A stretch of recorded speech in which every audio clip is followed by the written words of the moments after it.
It's one thing. Ahora vamos a empezar y muy buenas tardes. Hay mucha luz. Buenas tardes a todos. Todos espero que estén bien. Sí, ¿Sí? ¿Bien? ¿Todo bien? sí, sí. Que hace calor. Ay, es como julio. Me siento como estamos en julio, ¿no? No, Ay, uy. pare un poco Temperaturas. más. No, bueno, no molesta mucho a mi esposo, pero a mí molesta mucho. Ok. Bueno, hoy, esta noche, vamos a hablar principalmente del pasado, ¿ok? Our focus, el enfoque del verano es concentrarnos en entender con historias y en hablar con ejemplos con el pasado. Pero eso requiere que estudiamos un poquito hoy para empezar a nos requiere empezar con qué significa, cuáles son las formas que son posibles para hablar del pasado, porque hay muchas formas. Principalmente vamos a concentrarnos en pretérito e imperfecto, pero hay otras maneras de hablar del pasado. So we're going to take a big look. We're going to look at just some broad things so that you can get a feel for all the different ways people might talk about it. But the way we will really focus our practice will be mostly preterite and imperfect. And when we get to that segment, I will absolutely go into why we want to focus on those two for speaking, but maybe be able to understand a broader range just on the understanding level. Okay, we'll go into why it is that way. Fantástico. Pero primero, first, quiero preguntarles, quiero saber, ¿hay alguna pregunta del vídeo de la semana pasada? Brenda nos contó un poquito de unas tradiciones, unas costumbres para los jóvenes que se gradúan en Argentina. Y ella tenía, sí, como parte del cuento, sí, este ejercicio de llenar los espacios, fill in those blanks, right? So some of those blanks she had you fill in were plain old vocabulary words. Some were verb forms, a lot of them in the past. So it was a mix. It wasn't all just grammar. Some of it was vocabulary driven. But the point with that fill in the blank was that once you've heard a story more than one time, can you figure out the word in the blank from hearing that being spoken? Okay. Espero que esto les ayude. I hope this helps you guys a little bit. Pero, ¿hay alguna pregunta del video? Is there any little tweaks, some things she said that didn't make sense to you or that you had a question on? And if not, we'll move on. But sí, Susana, dime. When she was talking about pasta, throwing pasta along with confetti and stuff, and then she said something about it's really flour that they're throwing. I was kind of confused by There's a lot of stuff that gets thrown on kind of like we throw confetti. Okay. And someone asked me this morning, why do they do that? Es But su it's not tradición. actual pasta. All I could think of was like ziti being thrown. No. Yeah. Pasto with an O is grass that grows on the ground. But yeah, it's just confetti type stuff. Yeah. Gracias. Ok. Bien. ¿Hay otra pregunta o no? Ok. Bien. Vale. We'll take that part off then.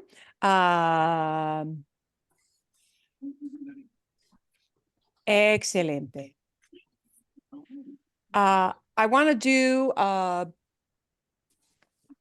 kind of a broad range approach first to all the different things you may hear when you listen to people tell stories that flip between now and past and the future. And what are some things you can maybe hang on to that will help you decode when you hear people speaking? Decoding it when you see it written down is, of course, easier because it's slow. Es lento, es un proceso lento, right? Reading is a slow process. You can go back and repeat super easily. And therefore, that decoding process when you read is much easier. The decoding process when you hear people speak, that is a lot more challenging. But it really, really helps to have a range and know that verbs may go off in all different ways. But what are some common things that might help you figure out at least who's doing what?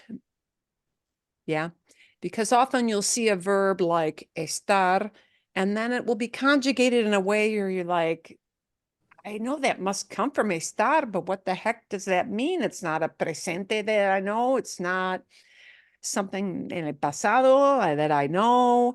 What the heck is that? Well, if it looks like it's built on estar, it probably is. But there are certain little cues that you can tag on so that you kind of know. So here's what happens in the big world of tenses. People kind of get all bunched up over tenses in Spanish, and maybe rightly so from the English perspective, because we have all those conjugations we have to learn. And the conjugations are very challenging because we wind up with many fewer conjugations than Spanish has. But besides just all the conjugations in present or all the conjugations in pretérito, let's say, you've got present, you've got future, which isn't used much in speaking. You've got two kinds of like flat out past tense, pretérito and an imperfecto. And now right off the bat, we've got two concepts that English doesn't have pure great things that correspond. So it's a challenge learning why do they have two different past tenses, but then you've got more stuff in the past. You've got perfect tenses, present perfect, past perfect, conditional perfect. Oh, good God. Conditional tense. Then you've got subjunctive. And now, of course, your brain long way about 4 tenses ago started to blow up, right? So I'm going to show you something that I took as kind of inspiration to do a chart for people. We're looking at roadmap stuff that will help us. I'm going to give you the link to that video. It's all in Spanish. Some of you may find it challenging enough that it's like, ooh, this is kind of interesting. It's a pure grammar thing. It does not tell the story. So I'm not going to say you all have to listen to it.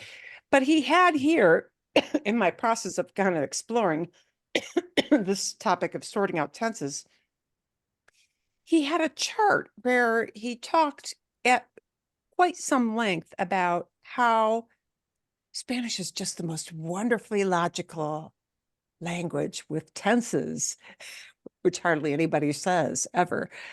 But it is wonderfully logical in that there are patterns that start to fall out that help you decode.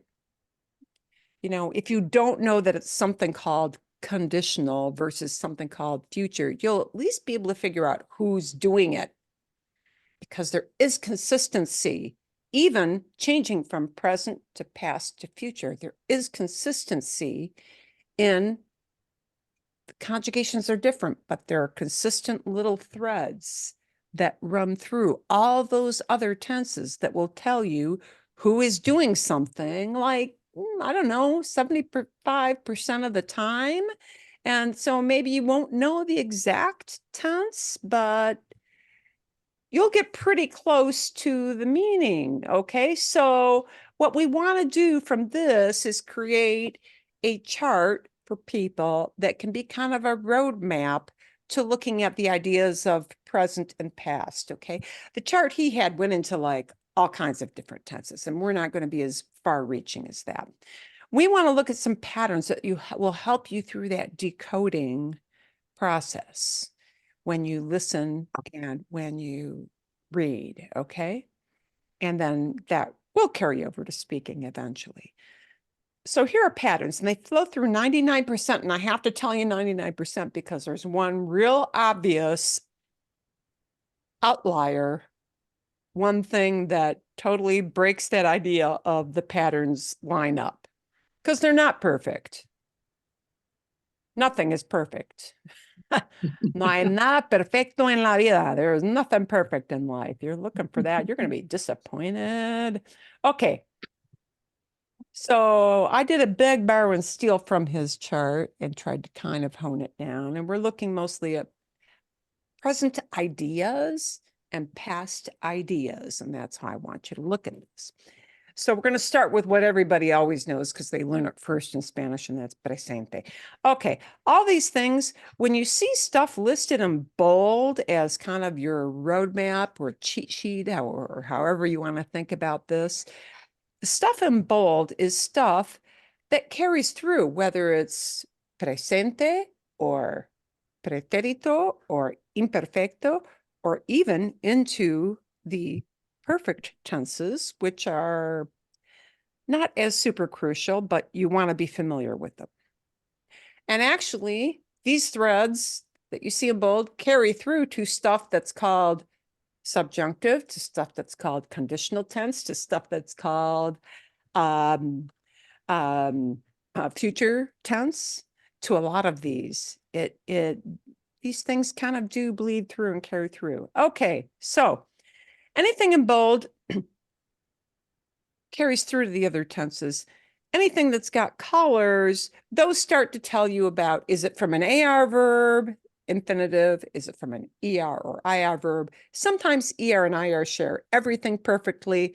Sometimes they share most, but not everything. So let's take a look. Vamos a ver. Presente. The thing that almost nobody has to work hard at memorizing in presente, la forma de yo siempre o. And the way you teach when you teach high school kids Spanish is, well, yo ends in an O, and all the verbs that correspond to a yo in presente also end in an O. Yay! And they get that immediately, and they never get it wrong, right? Presente, yo, la forma del verbo termina en O. Okay, so except for the, oddball irregulars like soy, voy, estoy.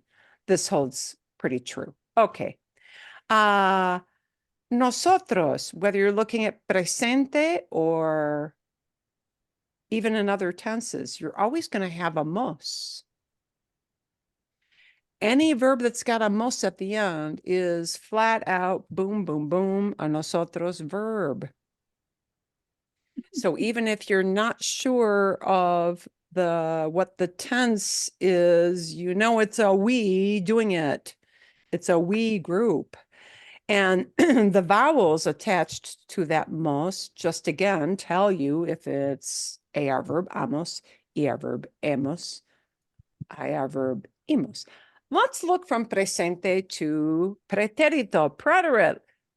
Okay, well, the yo form always gets something special, so okay. But this nosotros pattern, absolutely dead on, mos. The mos still carries over, even though we're going from present to past. We've still got mos, mos, mos.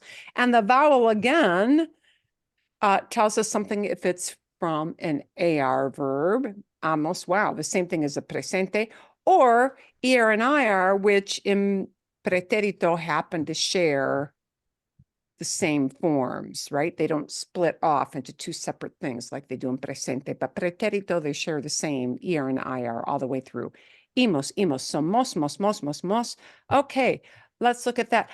Let's look at imperfecto. The mos still carries through. Mos and mos. What changes is that imperfecto ARs all are based on an aba of some kind. An aba of some kind with something tagged onto the end, or maybe not tagged onto the end. Okay, so we're looking for patrones, patterns. We're looking for patterns. The ER and IR verbs are going to share the same things all the way through, and the IA is the base for imperfecto all the way through, and we tag on little letters that are going to have, again, a thread going from present to one kind of past to another kind of past. So mos is always going to tell you that a we person is doing something. Okay, let's take a look. Aquí, vamos a ver. Tú, ese, and s. And this here's going to be our 91% of the time. Yeah, not mos with mos, mos, but just an s. Ese, solamente ese. ¿Sí? A ese, sí.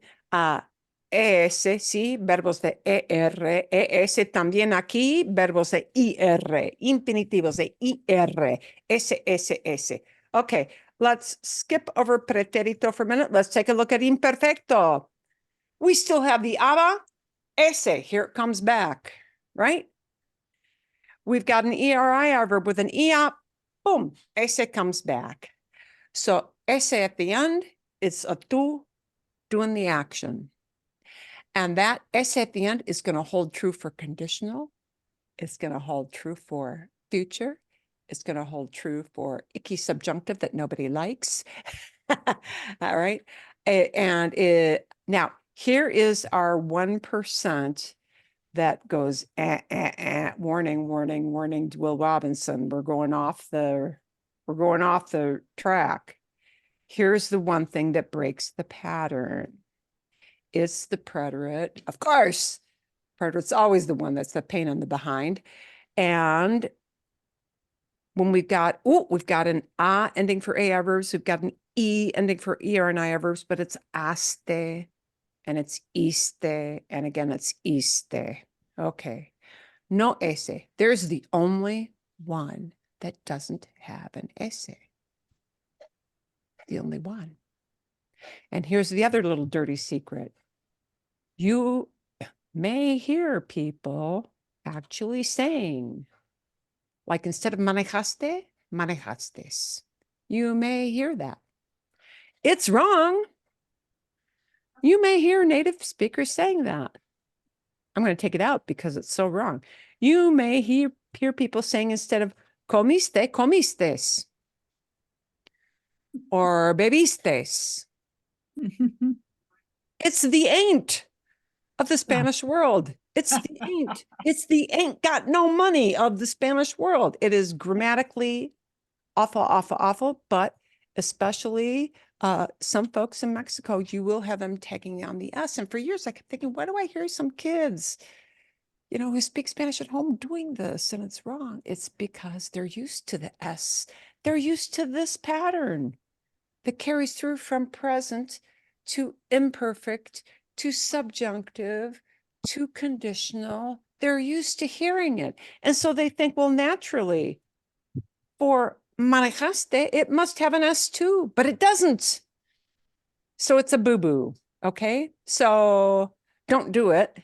It is considered wrong, but even native speakers, some people will fall into that. Okay, so there's our 1% that doesn't hit the pattern. Let's go back to what's a pattern. Most is a pattern. The ese 99% of the time is a pattern.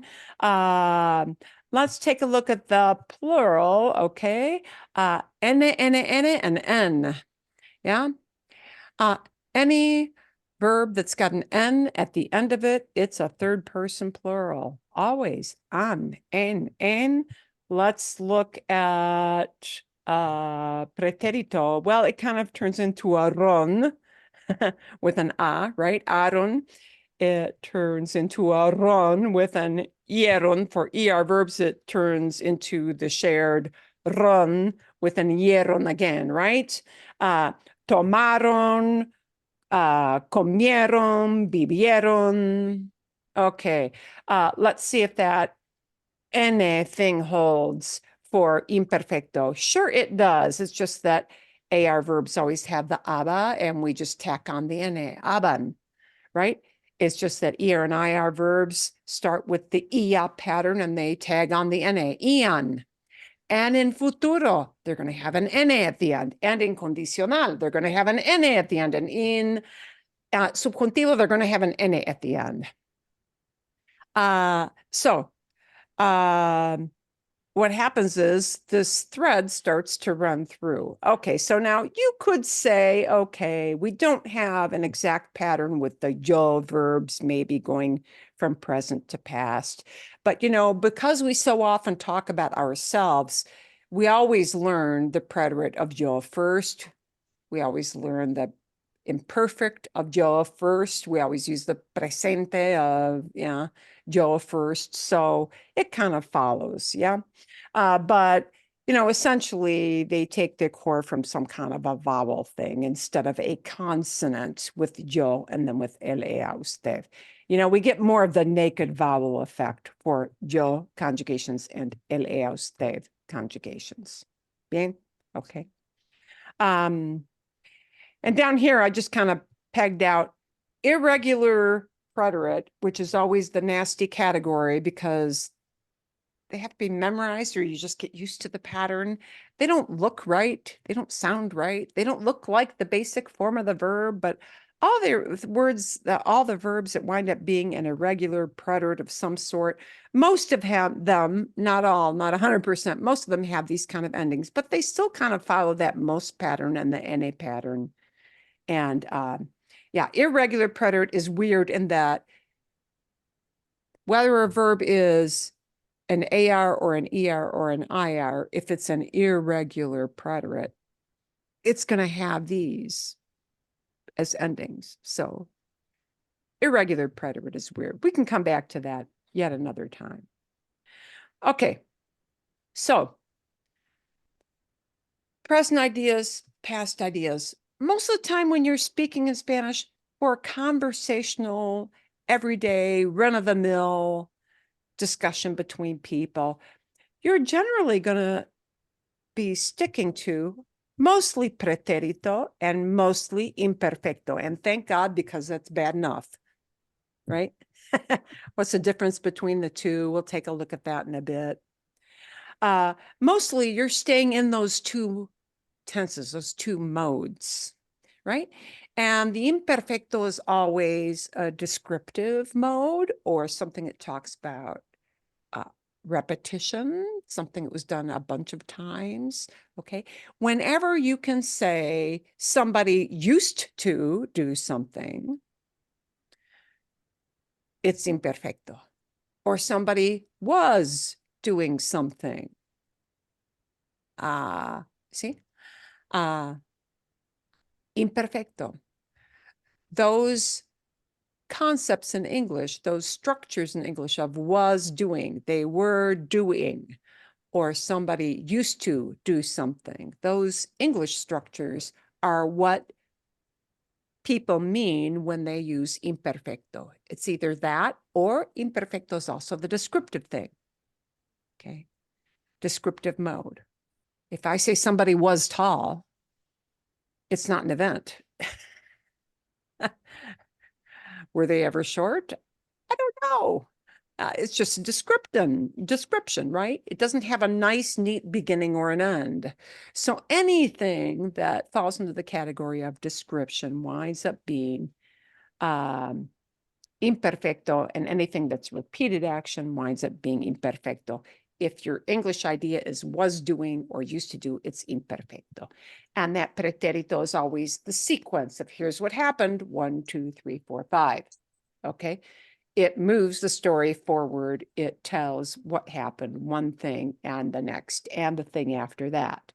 So when somebody in Spanish chooses to use a pretérito, they're telling you There's a cutoff point, right? It's something that happened, right? Here, they're painting an ongoing picture that rolls along, or they're describing, or they're talking about a feeling, an emotion where we don't know a real beginning and an end. So those are the jobs. And those are the two we're going to focus on for listening and for speaking. Pretérito, imperfecto. But there are a couple other things you should know that they exist. You should not, I'm not going to say should. You might not want to focus super hard on, I can conjugate all these and I know exactly how I have to use them. You should know they exist so that when you hear it, you're not shocked or flipped out. Yeah. So these are for information. These are, I'm going to tell you how they're heard. You're going to hear an example of how it's frequently heard. But I'm going to tell you that the perfect tenses, number one, in Latin America, you probably will tend to hear them more in formal speech rather than everyday conversation. You will read them a lot, but they'll be sprinkled in as needed. Okay.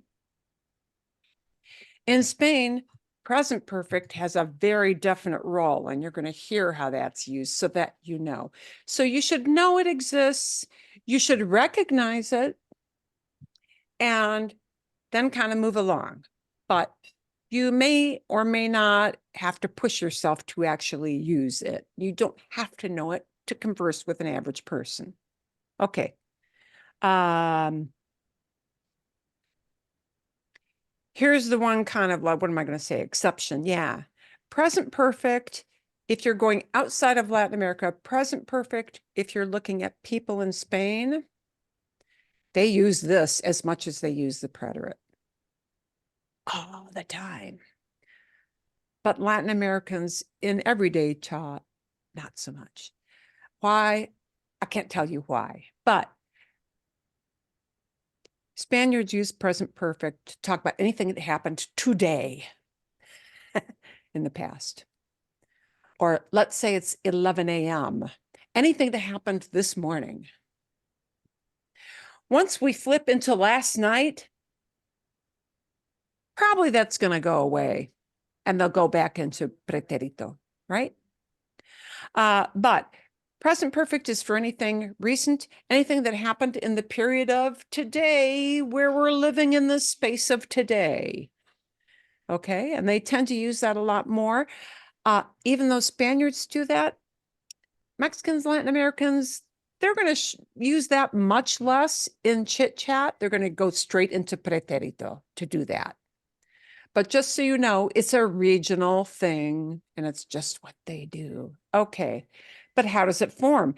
And how does that pattern thread through that? Okay. This isn't as hard as you may think. The only thing you have to know how to conjugate is that one verb to use that tense. That's it. Nothing else changes. Everything else with this combo is going to be constant and unchanging, but that haber will change. That haber is what you learned in third grade and then promptly forgot because who cared, is haber is an auxiliary or helping verb, okay? It's an auxiliary verb. So perfect tenses mean I need to have two verb forms that work together. I don't need that for imperfecto. I don't need that for pretérito. I sure don't need it for presente, but I do need it for anything that is a perfect tense. A perfect tense must have a form of haber and what they call a participle. Okay, and participles are words like walked, spoken, eaten, because we have lots of oddballs that fall into that category. Drove, drew, typed. Those are all past participles. Okay. We'll take a look at what happens with haber, and then we're going to tell you that most of the time, but not all the time, ado and the ido are going to be the standard participle endings. So you're going to hear a form of haber, and that's the only part that gets conjugated. Whatever verb fits into the ado or ido category, it always stays in an ado or ido forms. And there are some irregulars like visto doesn't end in ido, right? Escrito doesn't end in ido, but so yeah, there's some irregular participles. Let's take a look at haber. Presente perfecto. Present perfect is called present perfect. It really does talk about the past. Presente perfecto means it's done. It's over with. This action is not going on right now. Not anymore. Yeah. So why is it called present perfect if it's really talking about something that's done? Well, it's because haber is in the present form. Yay. Okay, that's why.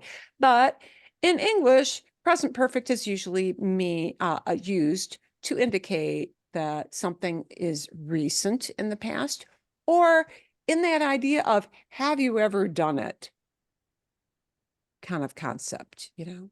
Have you ever climbed a mountain? Have you ever seen a tiger lily? Have you ever eaten sushi? Yeah. The have you ever done it kind of thing. Okay, so haber, all you need to really know is that haber gets these forms in presente. With an ado or ido.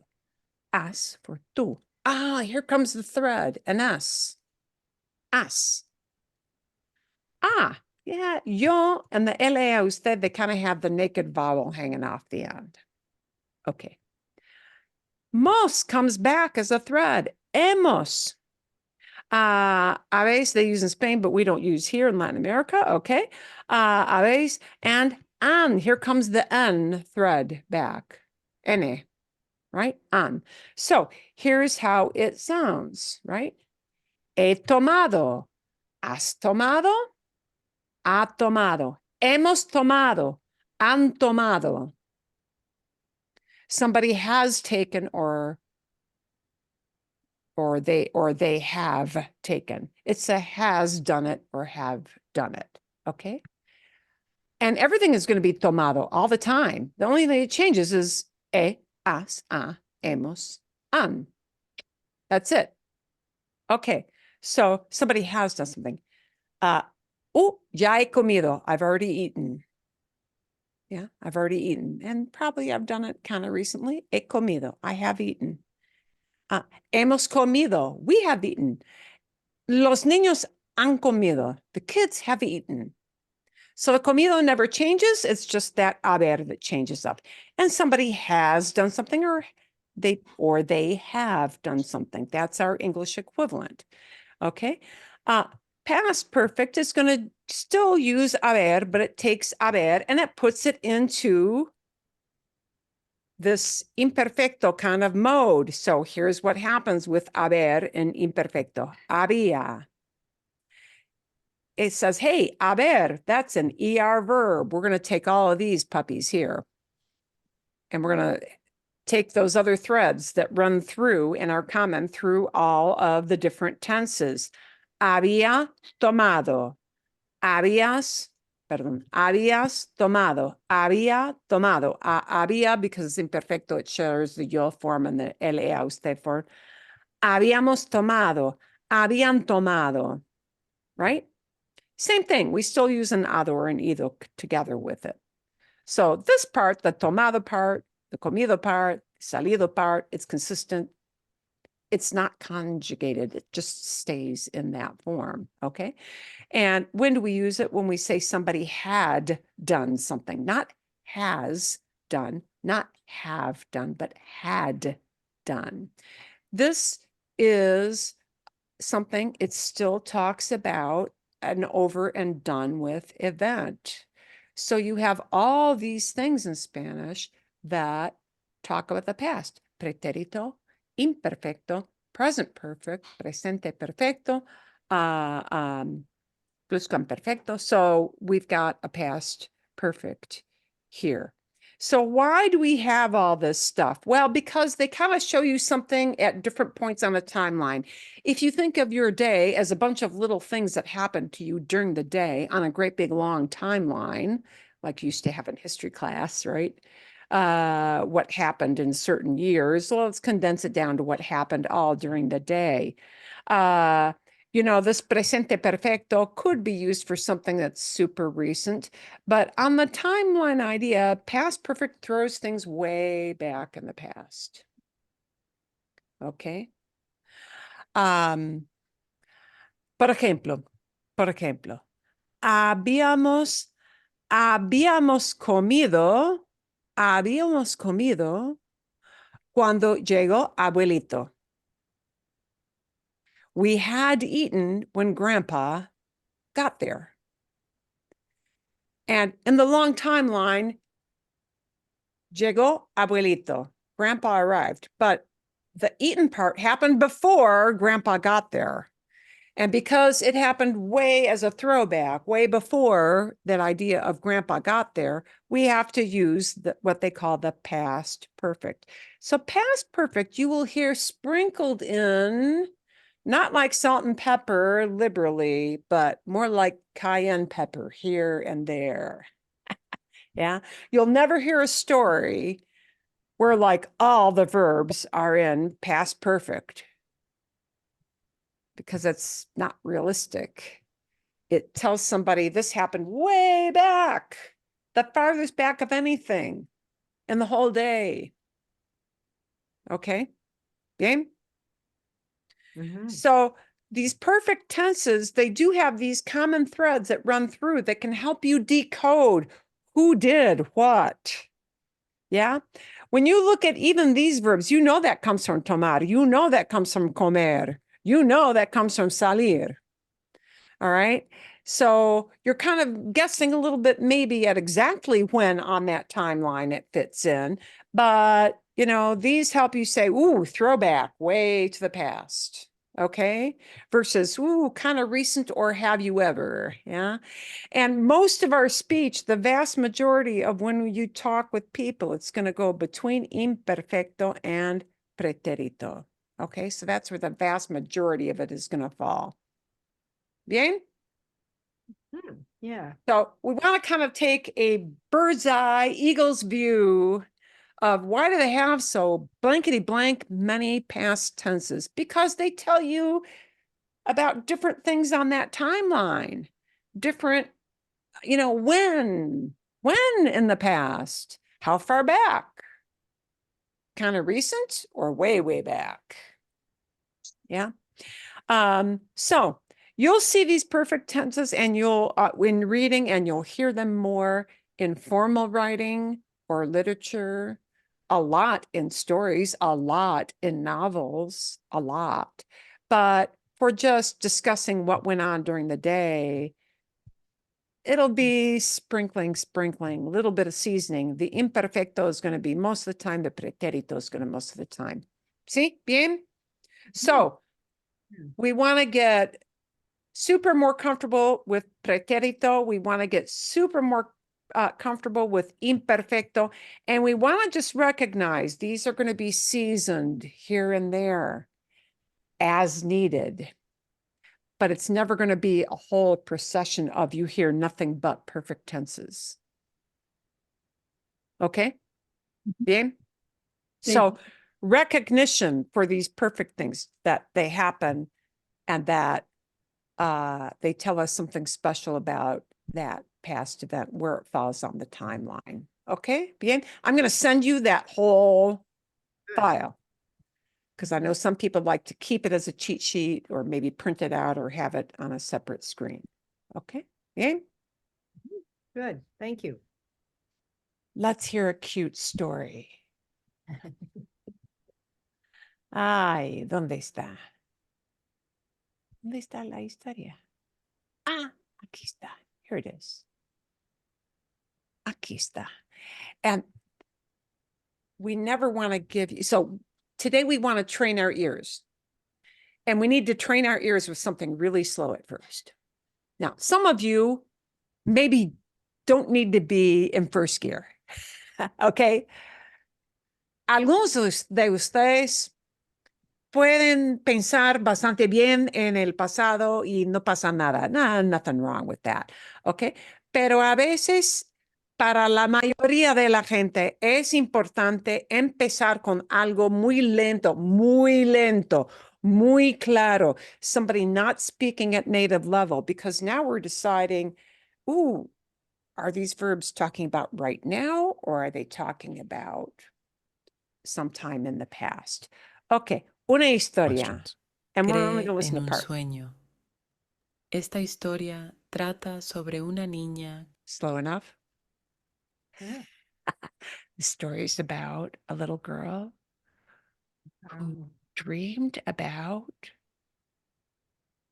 playing the violin. And soñaba is an imperfecto. ¿Por qué? Why not soñó? She dreamed. Because it's not one night. She dreamed about. They're telling you when they use soñaba, she dreamed about this all the time. Automatically. This is not like she had a nightmare one night and it was over and done. No, soñaba. She had always dreamed of this. Yeah, without putting any out in any word that means always, it tells you that this was something she did a lot. que soñaba con tocar el violín. It was her feelings. There wasn't like, yeah, that kind of soñar, that kind of dream. Yeah. So it didn't happen just once. It was a recurring thing for her.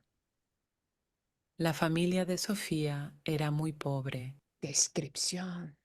Her family was Poor. very poor. A family doesn't happen, right? Description is got to take that imperfecto. Era muy pobre. Her family was poor. No podían comprarle un violín. They couldn't buy a violin for her. They didn't have the ability. We take poder, we throw it into imperfecto. No podían comprarle. You know it's a they. There's no word ellos in there. Yeah? But you know from the podían. No podían comprarle un violín. They couldn't buy her a violin. A pesar de esto, la niña intentaba no estar triste. In spite of all that, she tried not to be sad. Marilyn, Sí. I'm going to ask a dumb one. Odian refers to the family. Family Sí. is singular. If family is singular, why isn't it Odia? Qué buena. Es buena pregunta.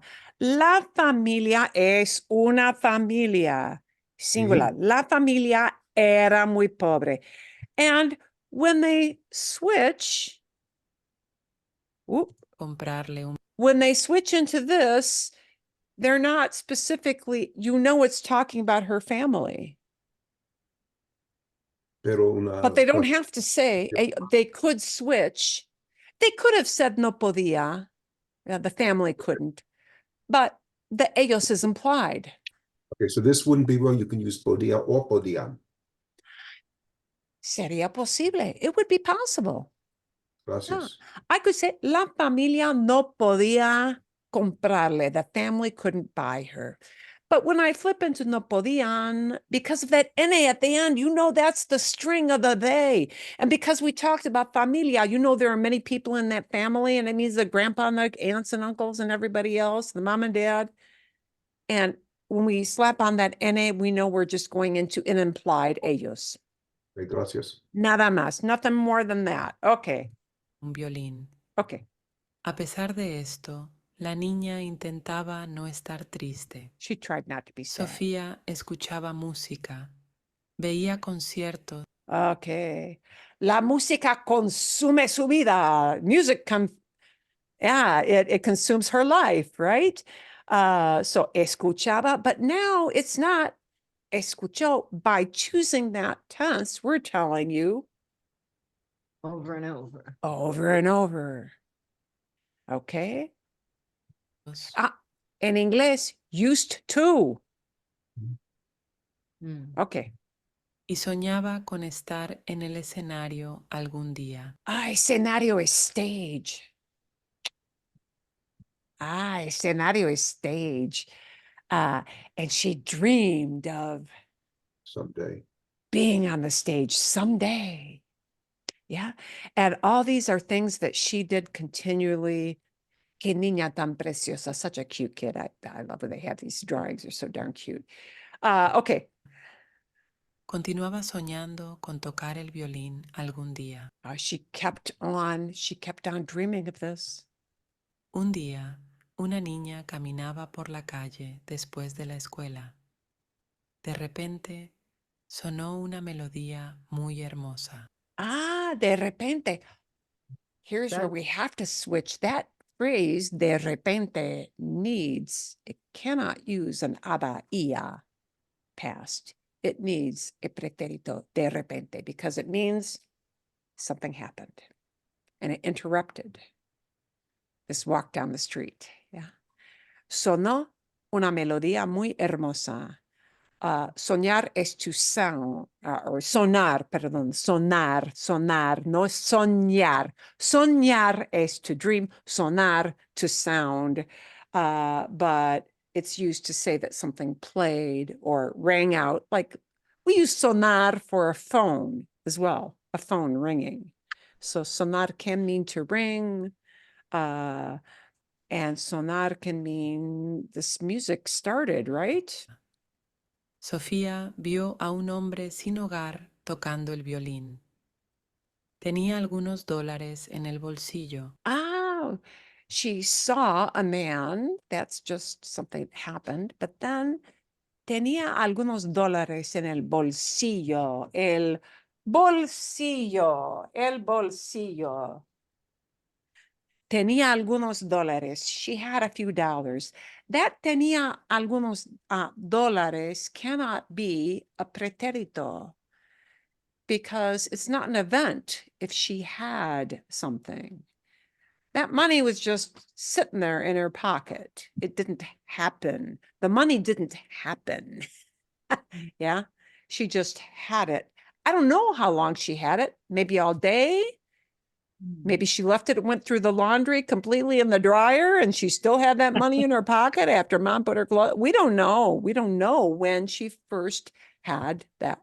And it's not important. We're not talking about the money getting into her pocket. We're talking about that it existed there. So that's just a pure description of what was in her pocket, right? Compadeciéndose de él, la niña regaló todos sus ahorros. The girl gifted him. Yeah, regalar, to give a gift. She gave him all her savings. Wow, qué niña generosa. Regaló, and that's an event. She handed it over. Happened, and then it's over with, right? Regaló, pretérito. Okay. Gracias, niña amable, dijo el hombre. But there, when the man said something, that's again an event. And here's one of our oddball preterites that you need to know, one of the very irregulars from decir. Dijo does not look like decir. D-E-C-I-R does not look like D-I-J-O. Yeah. So you just have to know that D-I-J is a preterite form. That's the base form of the decir verb. It's super, super screwy and irregular. Dijo. Dijo el hombre, said the man, and that's just an event, so it's pretérito. Not he was saying, but he said. ¿Qué puedo hacer por ti? What can I do for you? It's a quote, and it flips into present because they're talking the present now. ¿Qué puedo hacer por ti? What can I do for you? Ruborizada, no dijo ni una palabra. Blushing. She didn't say a single word. Sofía regresó a casa en silencio. Regresó. Regresó es pretérito. Evento. She returned home en silencio. Toda la noche pensó en esta hermosa melodía. All night and just that one night. Yeah. She thought about the beautiful melody. A la mañana siguiente, Sofía fue a la escuela. Evento. Here's starting her new day. Fue a la escuela. She went off to school. Pretérito. Cerca de la puerta principal, encontró una caja con una nota. Mhm. Near the main door, encontró una caja. Encontró, pretérito, she, You found? yeah, not she used to find or not she was finding, she found. That es un evento. It's an event in her day. Encontró una caja. She found it and it happened that fast. And then it was over with. Okay. Pretérito, that's its job. Con una nota, with a note. La amabilidad siempre es apreciada. Kindness is always appreciated. Ah, Sofía abrió la caja evento. Abrió la caja, opened the box, y saltó de alegría. y saltó de alegría. Saltó. Saltar is to jump. Okay? Pretérito. Before she did the saltó, before she did the jumping, she had to do the abrió. Yeah. Abrió la caja, she opened the box, y saltó de alegría, she jumped for joy. Había un violín dentro de la caja. Just a description. That violin didn't happen. It just, there was that thing. Okay, it just existed. So we have to switch from abrió, an event, saltó, she jumped up, because haría, what she saw, that thing was just laying there. That wasn't an event. So it has to go into imperfecto. Haría, there was. Había un violín. There was a violin inside. Sus sueños de tocar el violín finalmente se habían hecho realidad. And here comes a big, nasty past perfect. Yay! So now you get to see one example. See, sprinkled in. This is the first one. This is for everything else has been either, yeah, some presente, but pretérito, imperfecto. Everything else has been in that realm. Here's this for, finalmente se habían hecho realidad. Finally came true. It had finally come true. It had finally come true. And we would in English say it had come true. Had come true needs that habían. Sí, los sueños se habían hecho realidad. Her dreams came true. Okay. Sofía comenzó a practicar todos los días. And here's an event. Comenzó. She started. Has to start somewhere, right? Comenzó. She started. La niña tocaba el violín con pasión y alegría. And here the choice is tocaba. It's not just talking about the first day. Yeah. Mhm. She started, but then she would play a lot. Yeah. Tocaba. Su familia estaba feliz de ver a Sofía cumplir su sueño. Now we talk about how her family felt. And your feelings don't just happen. They're not an event, right? There's no nice mark beginning and end to how we feel, right? So to talk about feelings in the past, unless it's a sudden reaction, yeah, like I walked out of the movie, wow, I hated that movie. I just walked out of it. That's a reaction. But I liked action movies or I liked cartoons. Yeah, those are feelings that are imperfecto because they're ongoing. Su familia estaba feliz. Her family was happy to See. see Sofia. Cumplir means fulfill, right? Fulfill her dream. Ella tocaba mejor y mejor cada día. Wow, she was playing better and better cada día, every day. So, repetición. Un día, Sofía decidió tocar el violín en el parque. And now we've got an un día, which kind of indicates something happened. And, ooh, yes, it's mental, but not like estaba feliz, was happy. Decidir, decide. And it happens that fast because this idea comes to her, right? So, decidió. She decided to play violin in the park. Estaba muy preocupada And now how she felt. Estaba preocupada. She was worried. y feliz al mismo tiempo. and happy at the same time. La niña comenzó a tocar su melodía favorita. She started to play. La gente empezó a detenerse a escuchar su hermosa música. People stopped. They started to just stop and listen. Se formó una multitud de oyentes. They formed a big crowd of Listeners. listeners. Oír, to listen, to hear. To hear, oír, is related to that word oyentes. Those are the people doing the oír action. Un profesor de música pasaba por allí. And notice they don't say pasó. They don't say he walked by. They're expressing this as pasaba por allí. He was passing by. Yeah, he was passing by. So they choose to give that an ambling kind of feel.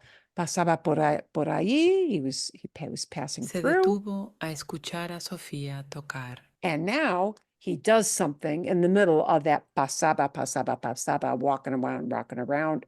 Se detuvo. He stopped. He stopped to do, Listen. to listen. Se acercó a ella con una sonrisa. And acercarse is based on cerca. Cerca is near. So if you're acercar,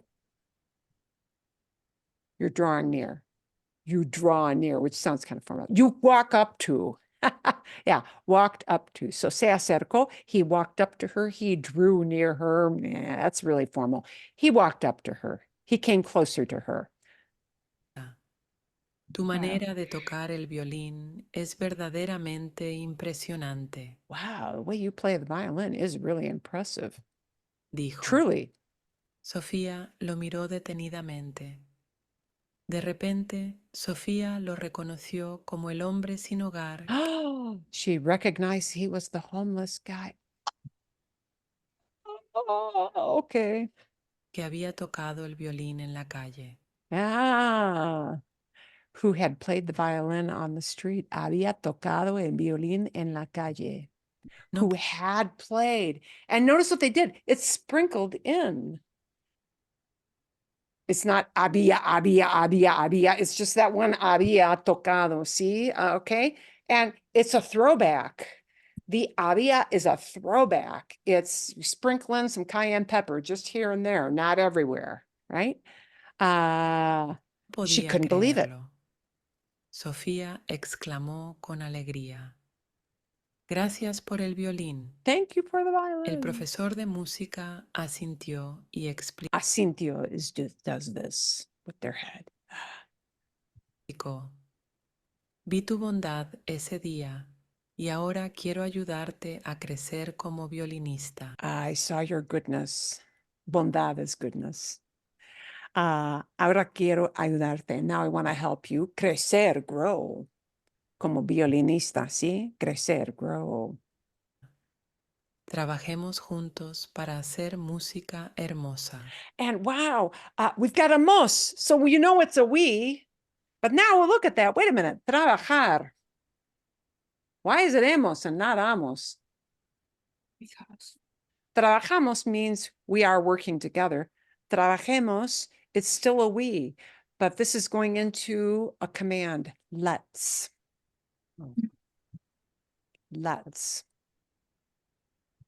Let's do this. It's a command for we. It is we. It's got the most tagged on to the end. It's got a funny thing going on with this, and that tells us it's a command kind of thing. It's a let's command. It's a we're gonna do this, by golly. Excuse me, Marilyn. Sí, dime. So could you think of that as being subjunctive because it hadn't? Because it switches the Happen. vowel. Yeah. If you think of it that way, it's not so bad. So here's what really happens. Subjunctive and imperative both switch vowels. That's Right. just what they do. They flip to what sounds wrong. Mhm. The ARs take the ER-IR endings. The ER-IR verbs take the AR endings. And when you hear that, you know it's either a command or a subjunctive, because that's what those two, and they're different modes. They are moods. Yeah. Commands and subjunctive are not like present and past and conditional and future. They are what are called moods. Mm. Okay. And they don't deal with what is really happening, those two moods. If I say, let's work, you may say, I don't feel like it. I don't know if you're going to join me. I'm telling you, I'm asking you, let's do it. Yeah. Or if I say, I want for us to work together. I don't know if you're going to agree with me and do that work together. Yeah. So both commands saying, go do it, because you don't know, it isn't really happening yet, and subjunctive are different moods and they take opposite vowel stuff. Okay, but let's go back to past. con La gusto. niña aceptó con Que- gusto. She accepted with pleasure. Quería mejorar sus habilidades para tocar el violín. And here we had to use imperfecto. It's what she wanted.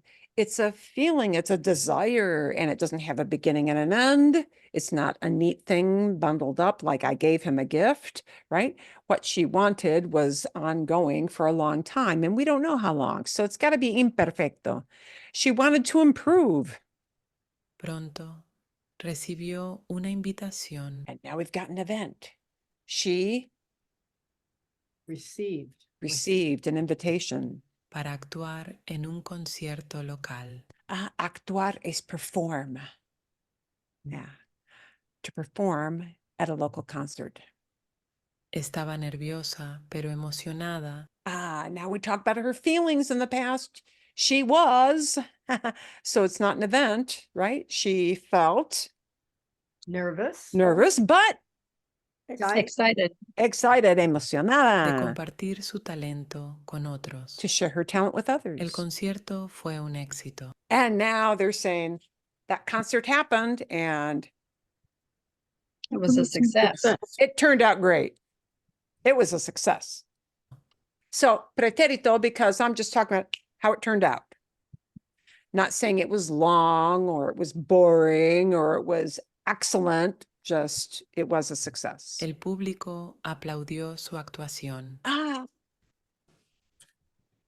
Oh, el público is like la familia. El Mhm. público. Yeah, it's talking about the audience collectively, but singular. Aquí aplaudió. Okay, evento. It's over and done in a short period of time. Su actuación, her performance. Así que lo que una vez fue una niña pobre se convirtió en una talentosa violinista. So what was a young girl turned into, became, she converted. Yeah, she's the little transformer toy. She changed into something. So, ooh, it happened. Yeah, se convirtió. She turned into a talented violinist. Bien. And if you want to listen to more, you can do that at a different time. But that was nice and slow, right? Yeah, that was See? cool. Bien. Yeah. Okay, so always baby steps first. Because if I throw you in a 9-foot deep pool, Yeah. that's not so great. Swim off the 9-foot diving board. Eesh. Oh, freak out time. Yeah, we don't want to freak out. So, bien. So you didn't hear a lot of perfect tense stuff going on with that, did you? It was sprinkled and very judiciously around, but you heard a lot of pretérito. And when they made that choice, they mean we know when it started and ended. And you heard a lot of imperfecto to talk about how people felt or what they wanted. Yeah. But when they decided, when she decided, that decided happened like that. And they used decided as decidió or aceptó, she accepted, right? Or abrió, she opened. Yeah, see? So most of that story, logically speaking, really only needed pretérito. Thing number 1, number 2, number 3, number 4 happened, okay? Or were descriptions or feelings of imperfecto. And only once in a while did something like this pop in. So these are the things, the perfectos, right? The past perfect things are what you just sprinkle in here and there to say something had happened. And it's a throwback to the past. It's a throwback. ¿Todo bien? Okay, vale. Let's do another listening because we have to tune our ears. This is going to crank it up a bit. It won't be quite as comfortable. Okay. You are going to hear more of this because she's from Spain. So she's going to throw this in. And just know that you're going to hear those threads of, you're going to hear some A, because she's, I think, principally talking about herself here.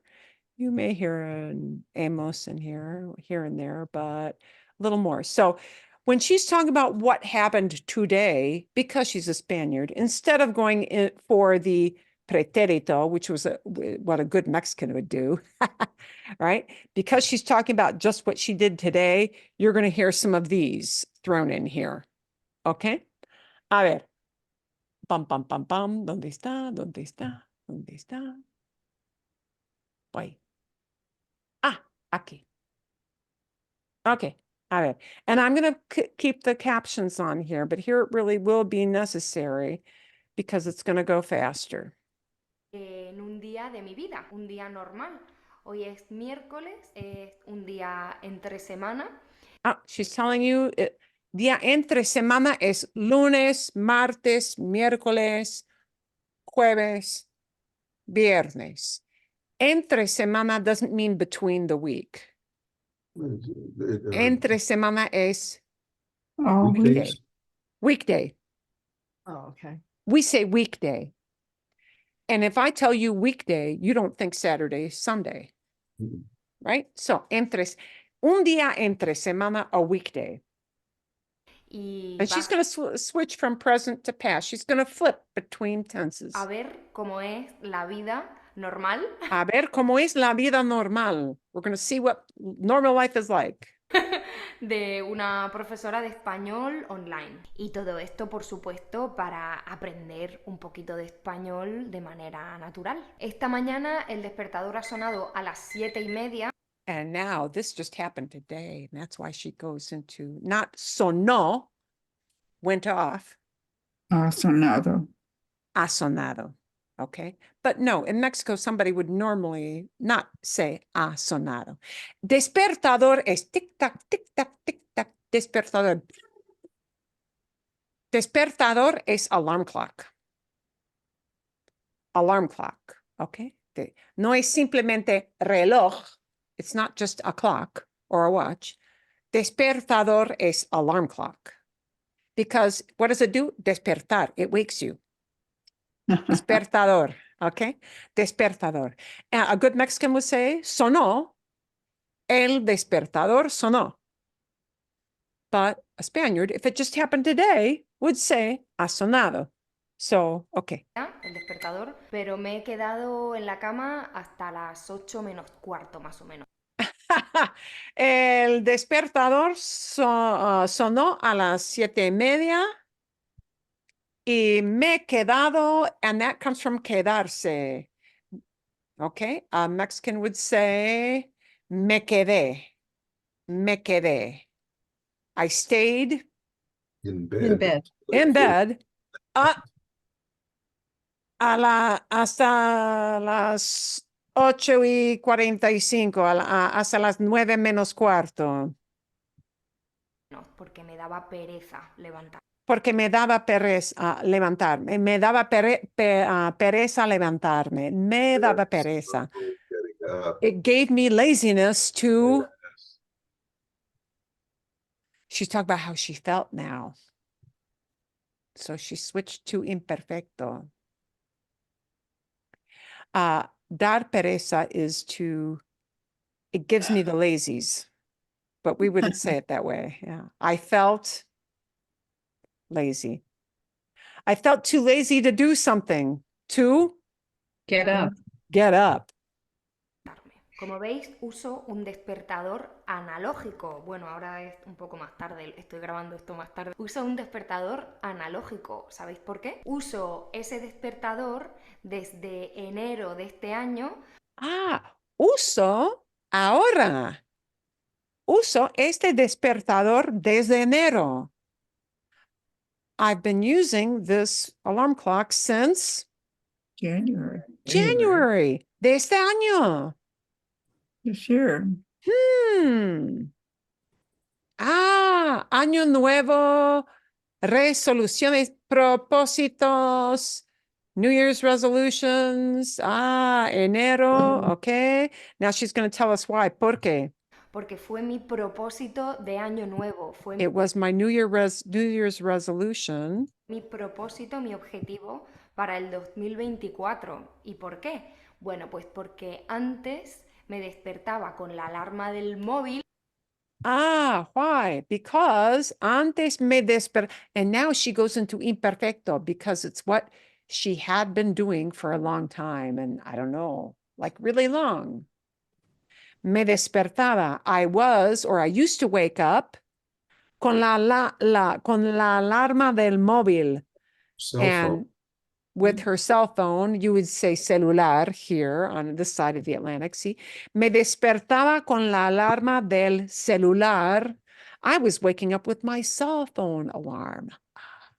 Y en cuanto sonaba, ¿vale? Sonaba En cuanto sonaba, and as soon as it would be going off, going off, ringing. la alarma del móvil, cogía el móvil y me ponía a mirar. And I would pick up, and there's the F-bomb of Latin America, but okay. Agarrar, tomar. In Mexico, they would say, tomaba el móvil, o agarraba, I grabbed, right? El móvil. Y me ponía, and I started to Look. mirar, and now she's going to name all the apps that she was flipping through. So she's saying, before I got this alarm clock, here's how I used to wake up. And all those used to, she chooses imperfecto. And all those tell you it means used to before the new year. It was a habit in her past before January 1st. And she's going to talk to you about scrolling. Me ponía a mirar, ponerse a means to start doing something. I would start, me ponía a mirar, I would start looking at, and now she's going to name it. El correo electrónico, los mensajes de WhatsApp, ¿no? Y desde el primer I'd look at my emails, I'd look at my WhatsApp messages. WhatsApp es muy popular en España, en toda Europa. WhatsApp es muy, muy, muy popular. minuto del día estaba con el móvil, con el móvil, con el móvil. And I was just on the phone all day. En el móvil. I was just on the Me phone, di on the cuenta de phone. que pasaba demasiado tiempo con el móvil. And I realized that I was spending too much time. Me di cuenta, the light bulb went on in my dim little brain. Me di cuenta, pretérito. All of a sudden, it popped into my head. Me di cuenta de que pasaba demasiado tiempo, that I was doing this. It occurred to me that I was spending too much time. Móvil y Decidí, all of a sudden, I changed my ways. I decided. cortar ese problema, y desde enero de este año el móvil se queda fuera de mi habitación cuando me voy a dormir, y además intento no usar el móvil durante la primera hora del día. Intento estar So now all of a sudden she made this big change, right? And now the cell phone is where? Another room. Other room, fuera de la habitación. Okay. Sí, Estar 1 hora, whole hour. 1 hora sin el celular. 1 hora desde que me levanto, ¿vale? Sin usar el móvil. A veces lo consigo y otras veces Sometimes I manage it. no lo consigo, ¿vale? Other times I don't do so well.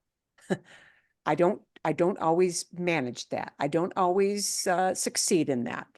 No soy perfecta. I'm not Después de perfect. levantarme, he desayunado. He tomado un desayuno bastante típico aquí en España. Una tostada con tomate, ¿veis? Nosotros normalmente rallamos el tomate, ¿vale? Tomate rallado con aceite de oliva Y rallado es grated, shredded up, grated, sí. Es un desayuno muy típico rallar tomate en pan tostado. y sal. También me he comido un kiwi amarillo que me encantan. Me gustan mucho más los kiwis amarillos que los kiwis verdes. Y me he tomado un café con leche. Como veis, me gusta batir la leche para que crezca I like to I like to whip up the milk y se haga todo para así que como crezca so that it foams up. Because when it foams up, it crezca. It grows. Oh, yeah. espuma, eso me encanta. Después de desayunar, normalmente me gusta hacer la cama, ordenar un poco la habitación y abrir las ventanas para que la casa se ventile, ¿vale? A mí me parece muy importante So that the house gets ventilated, gets aired out. Yeah. abrir las ventanas, que cambie el aire de la casa y que cambie como la energía, ¿no? Que entre energía nueva. Después me he duchado, como And here she does this typical Spaniard thing. So you hear this is very different than the other one, which was much more Latin American version, right? Me he duchado. And now she's talking about just today. I took a shower. veis, tengo todavía el pelo un poco mojado I porque still have kind of wet hair. ya hace bastante calor en Cádiz y It's so hot in Cádiz. Cádiz es la ciudad donde ella vive. cuando hace calor no soporto el secador de pelo. When it's hot, I can't stand the hair dryer. No lo soporto, no puedo usarlo, ¿vale? Soy incapaz. Eso no lo he grabado, ¿vale? Evidentemente la ducha no la he grabado. Y luego Obviously, I did not film my shower. Yeah. me he vestido. And I got dressed. But, you know, in Latinoamérica, me vestí, pretérito. Pero en España, me he vestido. Me he vestido. Antes de empezar a trabajar, todos los días miro mi agenda, ¿vale? Soy muy antigua, soy I am really old-fashioned. Antigua es antique. Aquí antigua es como old-fashioned. I'm very old-fashioned. como una vieja I'm like an old lady. porque aunque también uso un calendario digital, I do also use a digital ¿vale? calendar, Uso Google Calendar, me encanta mantener mi agenda but I love keeping my de agenda. papel de toda la vida y escribir mucho y usar colores, me encanta. Y esta mañana tengo clase con una estudiante italiana y después tengo una reunión para hablar de algunas cuestiones técnicas de mi trabajo. También tengo que editar un vídeo para el club y después, antes de comer, tengo que salir a hacer unos recados. Me pongo a trabajar, nos vemos luego. Mirad, cuando trabajo me gusta usar la técnica Pomodoro. No sé si la Okay.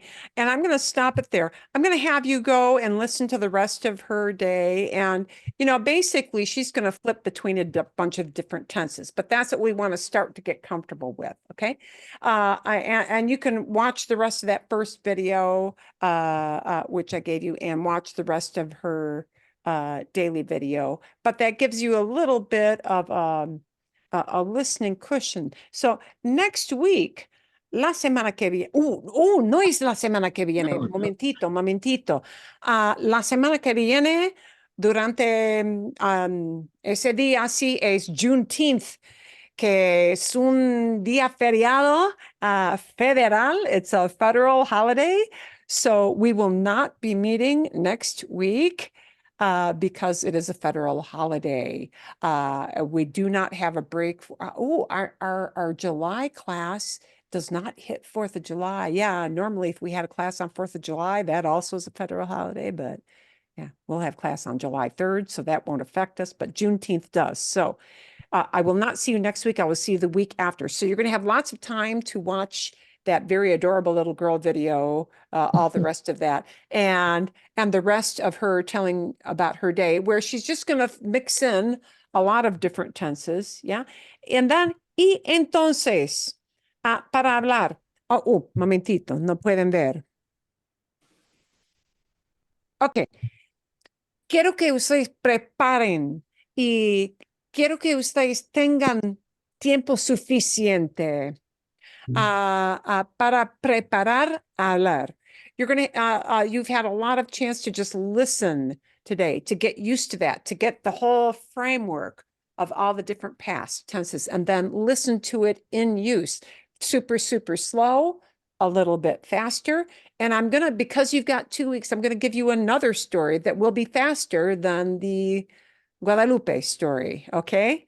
And you're going to listen for all the changes in tenses there too, but she's going to talk about an experience that happened over a whole year. So she, even though she is a Spaniard, you're going to hear a lot of pretérito and imperfecto mixed in the last one, and that will be the fastest one, okay? Bien?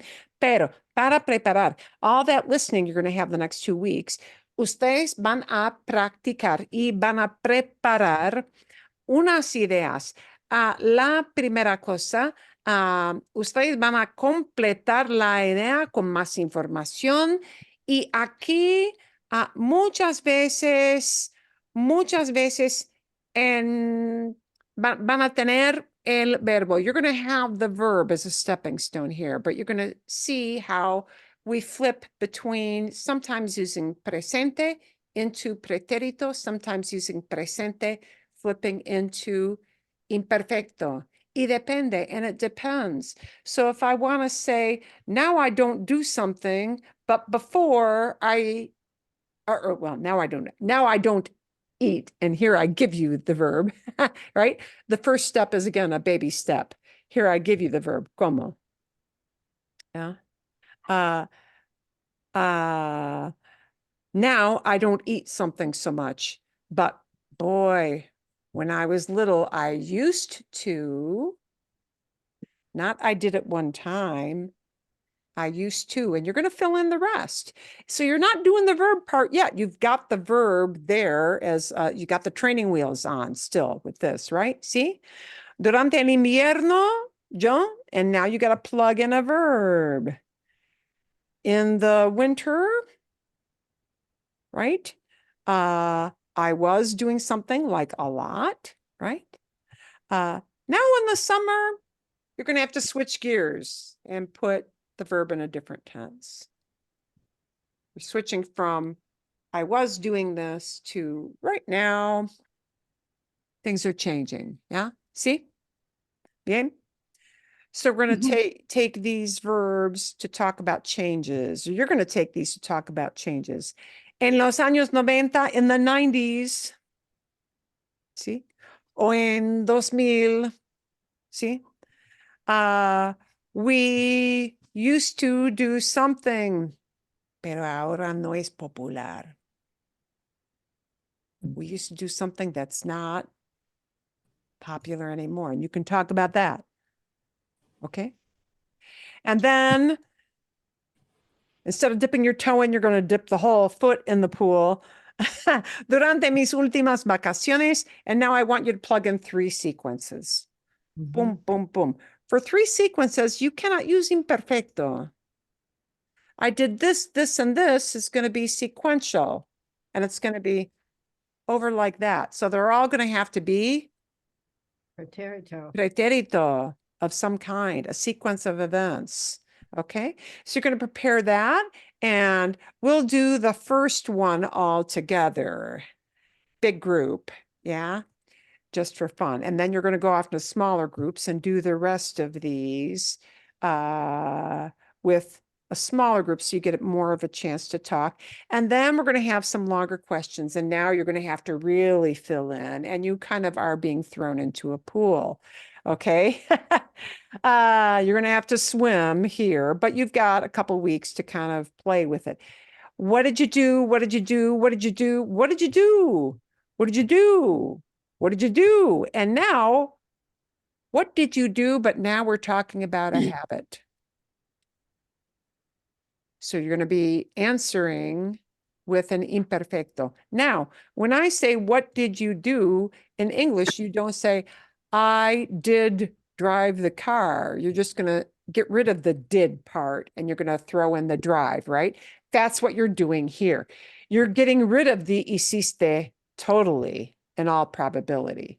And you're just throwing in a different verb, but because that's pretérito, you're going to need a preterite.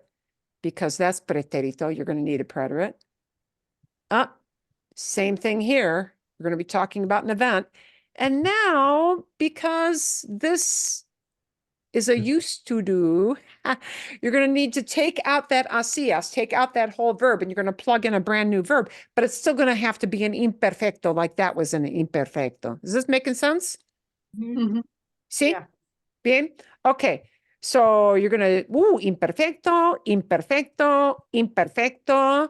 And then this one could get funky and go in all different directions. It'll depend on what you personally mean. See? Bien? What changed in the Okay. So if I want to, como por ejemplo, voy a hablar de un hábito, de un mal hábito, ¿sí? ¿Qué hacías para relajarte? Para relajarme, bueno, tomaba una copa grande de vino.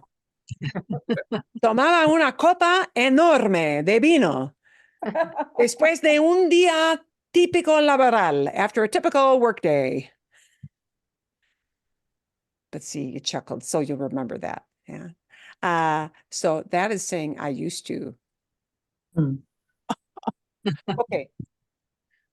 ¿Sí? Bien. Okay. Sí. ¿Entienden? Sí. Sí, ¿Es sí, lógico? Mhm. sí. So what we wanted to do today was to give you the eagle eye view and a framework and a cheat sheet to help. And then you'll have lots of listening this week and next week when you're not in class. Yeah. You're going to have a bunch of stories to listen to. And don't try to translate all those stories. Listen to the stories to get the big picture. Do come with questions if you have them, right? And we'll spend any questions you have on the videos and then you're going to do some work in smaller groups, actually using it and plugging it in because you've had all that time to listen. ¿Sí? Bien? Sí, Bien. sí. Bien, perfecto. Entonces, nos vemos por fin el 26 de junio. Caray, el 26 de junio, ¿sí? La Sí. semana que viene es el 29, Juneteenth, no hay clases y nos vemos el 26 de junio. Ok, vale, perfecto. Perfecto. Ok, ¿alguna pregunta? No, good. Ok. Bueno, en el correo electrónico que les voy a enviar después de la clase, voy a enviar el correo electrónico mañana por la mañana. Mañana a las 10 o a las 11 más o menos. Y van a tener todos los enlaces, todos los links, ¿sí? Para los vídeos, para las preguntas que ustedes van a preparar en la próxima clase. Y bien, All right, yes, sí. ok, Sí. Gracias. fantástico. ¿Quieren también en la próxima clase, quieren un artículo para leer un poquito o no? And not as homework, but just during class. Do you want any kind of little reading thing to help that sink in or stay away from that and do more listening? And reading is fine. Yeah, Either reading is good. one's fine. Okay. The listening is good when you go through it, because then it sort of helps me Okay, put it all together. quizás. Para ejemplos. So for those of us who have trouble, not who have trouble, who find it very challenging, because it is challenging to speak. Yeah. Speaking is the difficult challenge. Yeah, and I that's the want you to part. get practice. So you're doing a lot of listening this week so that it gets you revved up so that you feel hopefully a little less, about actually speaking. But sometimes it helps to do a little bit of warm up where you can actually read, right? Our ability to read is something that we can control the speed of very easily and can look at it many times. So that is a crutch. But we want to, like maybe make that the training wheels and then take the training wheels off. Okay? Bien? Sounds Okay. good. Yeah. Sí. Magnífico. Todo bien, todo bien. Vale, entonces eso es todo para hoy. That's all for